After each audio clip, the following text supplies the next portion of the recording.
बाहर अपनी इन्वेस्टमेंट भेजने की जरूरत ही नहीं है। अपने देश में ऐसी जगह है, जम्मू कश्मीर चले जाओ, शिमला चले जाओ, मनाली चले जाओ। भारत ने उनको रेवेन्यू दी, भारत ने उनको टूरिज्म का इतना बड़ा पैकेज दिया और उसके बावजूद वो हाथ कहाँ मिलाने जा रहे हैं? चाइना से। जैसे श्रीलंका को खा गया, वो मालदीव को भी खा जाएगा। पहले कहते हमें निमंत्रण ही नहीं मिलेगा, निमंत्रण अब निमंत्रण दे दिया तो हमें स्वीकार नहीं है। टूटने की कगार पर है। सब ये अपना झंडा और डंडा अलग अलग लेके घूम रहे होंगे। नमस्कार, आप देख रहे हैं सौगंध टीवी। मैं हूं आपके साथ आशा शर्मा। और अगर बात की जाए तो पिछले दिनों जो है मालदीव और लक्षद्वीप को लेकर जो है बहुत घमासान जो है वो देखने को मिला। लगातार तीन लोगों को जो है वो सस्पेंड करना पड़ा मालदीव को। कहीं ना कहीं बहुत सारी फ्लाइट्स जो है वो भी कैंसिल हुई। बहुत बड़ा टूरिज्म बनाने की कोशिश की जा रही है लक्षद्वीप को। आपको लगता है भारत में वो जगहें हैं? बिल्कुल, बहुत सारी जगह हैं जहाँ पे हमें बाहर अपनी इन्वेस्टमेंट भेजने की जरूरत ही नहीं है।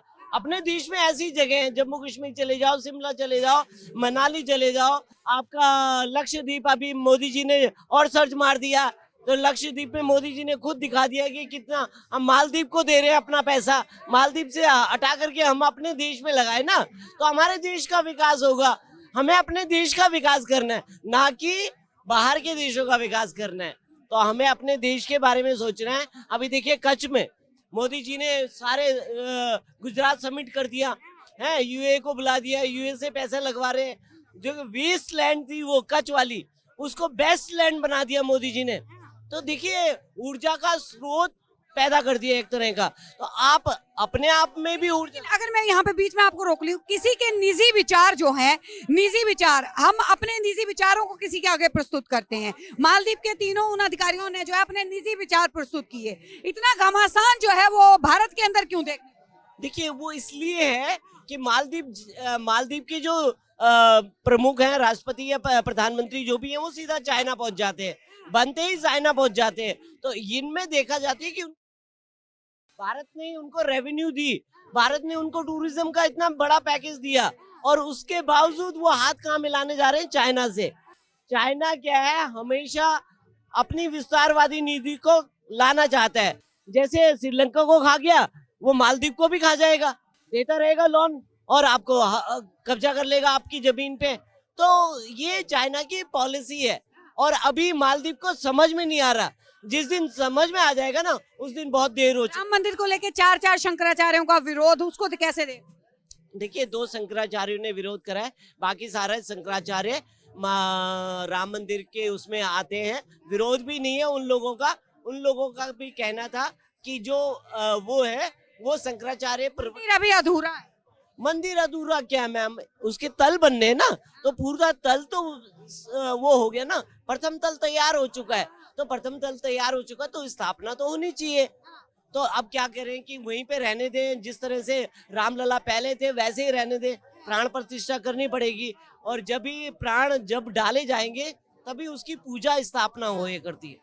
अच्छा, पहले लगातार जो है विपक्ष ये कह रहा था कि हमें निमंत्रण जो है क्या पता मिलेगा कि नहीं मिलेगा। निमंत्रण मिल गया, उसके बाद भी अटकलें लग रही थी जाएंगे कि नहीं जाएंगे। अब तो साफ तौर पे कांग्रेस ने बिल्कुल क्लियर कर दिया है कि वो प्राण प्रतिष्ठा में नहीं जा रहे। ये कांग्रेस की जो दोगली पॉलिसी है ना, पहले कहते हमें निमंत्रण ही नहीं मिलेगा, अब निमंत्रण दे दिया तो हमें स्वीकार नहीं है। स्वीकार क्यों नहीं है? क्योंकि हम तो चाहते ही नहीं थे।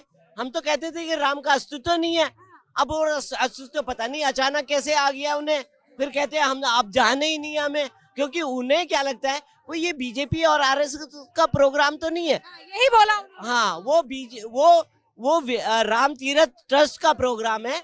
और दूसरा क्या है, बीजेपी जो विश्व हिंदू परिषद है उसका प्रोग्राम है। वो लोग निमंत्रण दे रहे हैं, फिर भी आप नकार रहे हो। तो इसमें आपकी मानसिकता दर्शाती है, आपकी मानसिकता हिंदू विरोधी है। हमेशा उनकी मानसिकता ही हिंदू विरोधी। आपको क्या लगता है अब जाना चाहिए या इस चीज के ऊपर भी बवाल जो है वो लगातार जब तक प्राण प्रतिष्ठा नहीं हो जाएगी ऐसे ही बवाल रहे? वो उनके अंदर ही घमासान चल गया, कांग्रेस के अंदर ही घमासान हो गया। प्रमोद जी हैं, वो कहते हैं जी ये बहुत गलत करा है, ये आत्मघाती होगा, यानी कि कांग्रेस के लिए खत्म हो जाएगा कांग्रेस। ध्यान खींचने की कोशिश जो है प्राण प्रतिष्ठा से कुछ दिन पहले, महज अगर बात करें 7 से 8 दिन पहले, न्याय यात्रा निकालना राहुल गांधी के लिए फायदेमंद साबित होगा या फिर क्या लगता है कि नुकसानदेह होगा? देखिए उनका अलायंस टूटने जा रहा है। ममता दीदी कहती कि कांग्रेस को दो देंगे। केजरीवाल साहब पंजाब में कहते 13 सीटों पे हम लड़ेंगे, यहाँ पे भी दिल्ली में कहते हम लड़ेंगे। अखिलेश बाबू कहते 7-8 सीटें दे देंगे इनको। तो कहने का मतलब इनका अलायंस टूटने की कगार पर है। सब ये अपना झंडा और डंडा अलग अलग लेके घूम रहे होंगे। अगर राम मंदिर की अगर जैसे बात की जाए तो राम मंदिर का प्राण प्रतिष्ठा का जो है कार्यक्रम जो है वो जिस तरीके से अब 22 जनवरी को होना है, दीपों की बात जो है वो की गई है, बहुत सारे लोग जो है वो विरोध करते हुए आ रहे हैं इसमें। आपने यहाँ पे कांग्रेस की जो है ये बात करी कि कहीं ना कहीं जो है यात्रा जो है वो फेल होती हुई नजर आएगी, लेकिन उस यात्रा की शुरुआत जो है वो मणिपुर से की जा रही है। मणिपुर का मुद्दा जो है वो लगातार विपक्ष ने उठाया है। लगातार अभी पिछले दिनों भी खड़गे ने ये बात बोली कि लक्षद्वीप के बारे में जो है प्रधानमंत्री मोदी बात करते हैं, लेकिन मणिपुर के बारे में बात नहीं करते, मणिपुर का वो दौरा नहीं करते। इसके ऊपर जो है आप देखिए मणिपुर का मुद्दा आज का नहीं है, बहुत पुराना मुद्दा है और वो दो समुदायों का मुद्दा है। दो समुदायों में भी वो झगड़े की जड़ है और ये झगड़ा कराने वाले भी कांग्रेसी हैं और वो कांग्रेसी ने उसको एक बड़ा मुद्दा बना के रख दिया। तो देखिए राजस्थान में क्या होता था, क्यों नहीं आए वो राजस्थान में? उन्होंने तो दुनिया भर का गहलोत साहब ने बांट दिया था, दुनिया भर का सिलेंडर बांट दिए, ये योजना वो योजना दुनिया भर के देने के बावजूद भी फिर भी क्यों नहीं आए? तो उसका कारण ही ये है कि कांग्रेस की करनी और कथनी में बहुत अंतर है, दोनों में अंतर है। क्या क्या कहेंगे? देखिए आपने मणिपुर का मुद्दा उठाया, देखिए मणिपुर हुआ जो गलत हुआ जो है। देखिए राजस्थान में होता है, कंगन मिलते हैं, उसके ऊपर कांग्रेस कुछ बोलना चाहिए। मतलब कि यूपी में यही लोग कहते हैं ये मतलब कि लड़के हैं, लड़कों से गलतियां हो जाती है।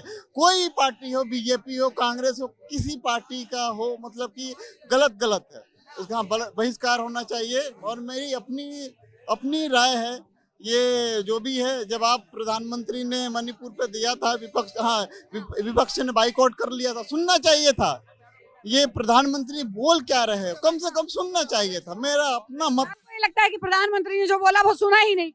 नहीं, विपक्ष नहीं सुना ना। मैं विपक्षी मांग कर रहा था ना, विपक्ष को सुनना चाहिए था। सुनना चाहिए था। लेकिन अभी जो खड़गे ने सवाल उठाया वो सवाल ये था कि लक्षद्वीप जो है प्रधानमंत्री मोदी जा सकते हैं, लेकिन मणिपुर क्यों नहीं?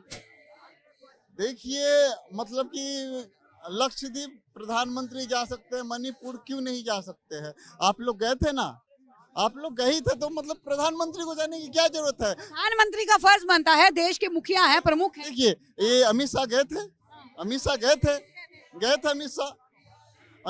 थे मैडम, अमित शाह गए थे। मतलब ये देश के अंदर का मैटर है, मतलब कि वो भी मणिपुर, ये लक्षद्वीप का भी देश का अंदर का ही ये मुद्दा है। जहां तक है कि प्रधानमंत्री को मेरे हिसाब से सुनना चाहिए। तो देखिए इस खबर में बस इतना ही। आगे की तमाम खबरों के